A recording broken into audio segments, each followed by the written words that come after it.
Make the ground shake.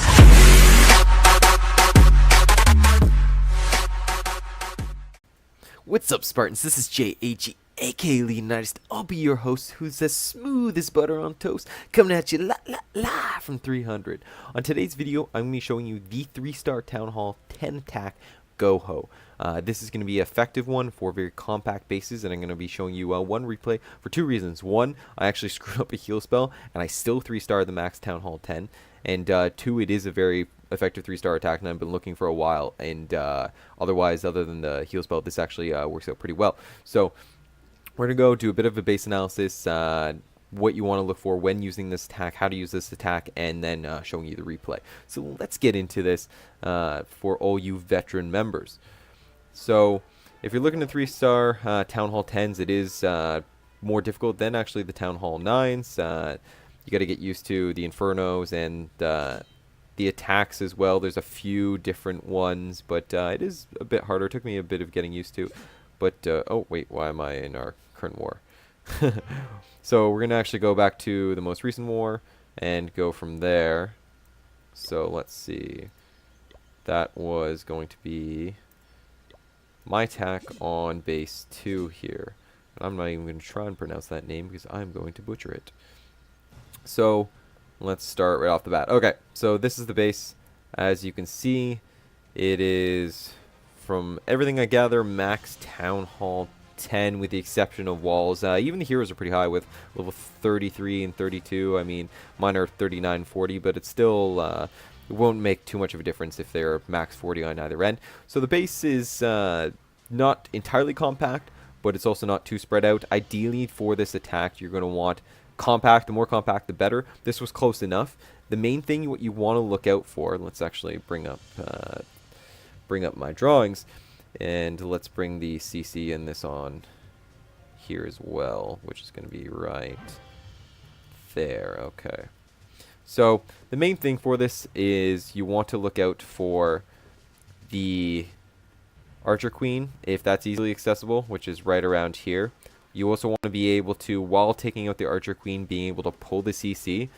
And ideally, on top of that, if you can then take out kind of like an Expo, or you can take out a Inferno Tower, then that works great too, but it's not necessary. The main thing of this is you want to be able to get the Queen and the CC with your kill squad, which is really going to be your Max Golem, which is going to be in your CC, which you see in the wall wrecker there, with your AQ and your Barb King with some wizards backing it behind kind of thing.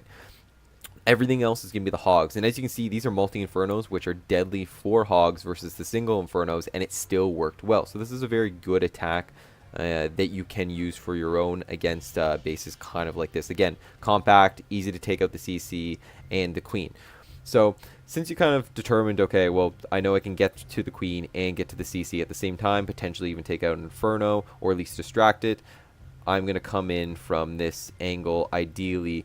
With the wall wrecker, you have to keep in mind, if you haven't used it before, that it goes towards the Town Hall, meaning that if I dropped it over here, it would go over this direction. If I dropped it over, let's see, oh, I took out my Queen, but if I drop it over here, it's going to go over this direction, and that's the ideal way that I wanted to go. So I wanted to come in that direction, and I was going to use my wizards in this case to clean up right up. We'll reposition, make that a little easier. I'm going to use a wizard to clean up kind of this dark elixir storage over here. And then I'm going to use another wizard to also help clean up the elixir storage, which means then I can get my wall wrecker in more directly. Since I noticed there was really no aerial troops, especially once this archer tower over here gets distracted by the wall wrecker, I'm going to then use a baby dragon, which is going to, ideally, what I was planning for is clearing out this direction that way, which means then my whole kill squad troop can go right in this direction, take out that Archer Queen, take out the CC, ideally that Inferno Tower too, and then I can use the hogs from that point. No need to pull the CC in this case. Your whole standing is high of golem as needed in the wall wrecker. Actually, I have a level 7. You don't even need level 8, which is going to be the max, but you can use that as well. I mean, that's obviously better. So the whole concept is take out the CC, take out the queen, and then from there you're going to drop the hogs. So what you're going to see is, you're going to drop them from clockwise or counterclockwise. You can drop them surgically, or you can drop them in a mass group, especially if you funnel well. In this case, I'm going to actually be able to, let's clear everything up. I'm going to be able to kind of clear out this whole area here with my kill squad, which means that I'm going to have a nice funnel with my hogs going in this direction here. So I'm actually going to drop them all in the same area, and since one heal spell will protect against double giant bombs, you don't need to worry about that. So dropping them actually all in an area is okay. So it's really as simple as that. There's not too much more. It's all on heal spell placements, making sure that you maximize your heal spells, catch the edge of the heal spells so that your hogs then go into the interior, and then really stretch out your heal spells for the full length of the base.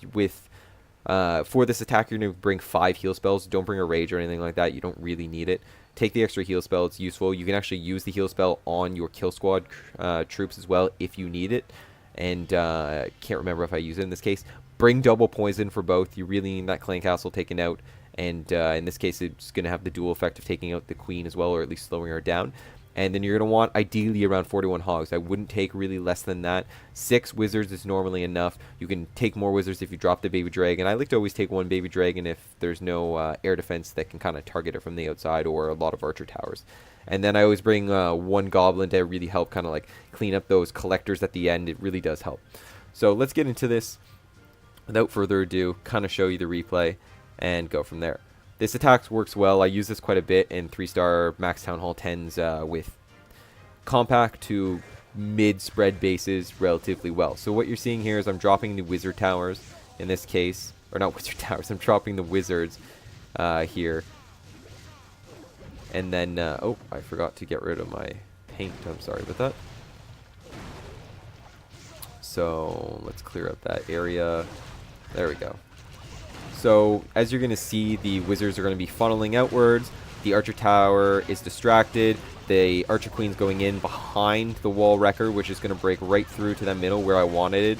The golem's going to drop then, which is then going to tank. You're going to see that baby dragon get dropped soon, which is going to then start helping to funnel. I was waiting for that expo to then start attacking the inside kill squad troops, so I wouldn't have to worry about the baby dragon getting taken out by the expo.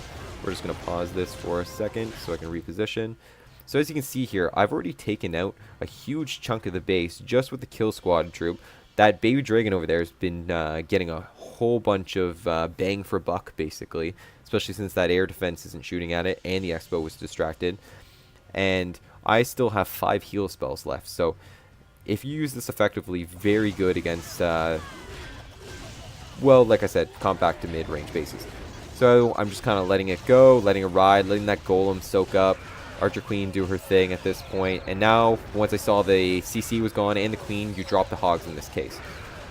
So all the hogs, I'm dropping in that one area because I'm going to be able to get them all healed at the same time. You're going to see me drop 1 heal spell here, which is right around that Inferno Tower, right around that Expo. Inferno Tower is really where you want to drop them because the Inferno Towers are deadly. I'm fortunate enough to catch bombs too in the heal spell, so a lot of bang for buck. You're going to then see me drop another heal spell right around... Okay, you're going to see me drop soon. What I'm going to mention is that I'm going to drop actually 2 heal spells right around this Expo here. The first one, I actually clicked and there was a lag in my phone, so I thought it didn't actually click. So then I clicked again, so I accidentally then dropped 2. But that was the reason why you're going to see me accidentally drop 2. So as you're going to see, 1 heal spell is then dropped there, keep them alive. I drop another to stop those giant bombs because I had an idea that they're going to be dropped there. Again, since there was a bit of a lag, I accidentally dropped 2. But I still have 1 heal spell on the base, and as you can see, I mean, it's still, I have tons of hogs left at this point. Drop another heal spell right there just to kind of keep those hogs all alive. They can really hit 1 giant bomb and still survive. 2 is kind of deadly for them, but like at the end of this attack, I mean, I've taken out the whole base. I have tons of hogs left for helping clean up. I have my Archer Queen still alive. I have the Goblin over at the other end that's going to help take the elixirs, the storages, and the collectors. So it's a very powerful attack. It really depends on the type of base, though. And ideally, I'm going to try and get some more Town Hall 10 attacks for other bases as well. I have another one where I do AQ charge with some hogs as well, kind of thing. I have a couple aerials that I do depending on the type of the base. So you'll be able to hopefully see those at one point soon once I get a suitable base for this. But I really wanted to show this replay because I actually screwed up on the heal spell with the double click, and it still didn't really change this at all. And that just shows how powerful that this attack can be when even used slightly improperly. But hopefully that helped. I really wanted to show that one. I thought it was an interesting one, pretty strong base as well, and well laid out until the double click. So thanks again, everyone, for watching. If you like the videos, don't forget to hit that like button. Smash that subscribe button if you haven't already. I've got other videos, so be sure to check those out. If you play Clash Royale, check out that playlist too. Anyways, this is going to be Leonidas signing off. Thanks again, everyone, and I'm going to be peacing out. Bye.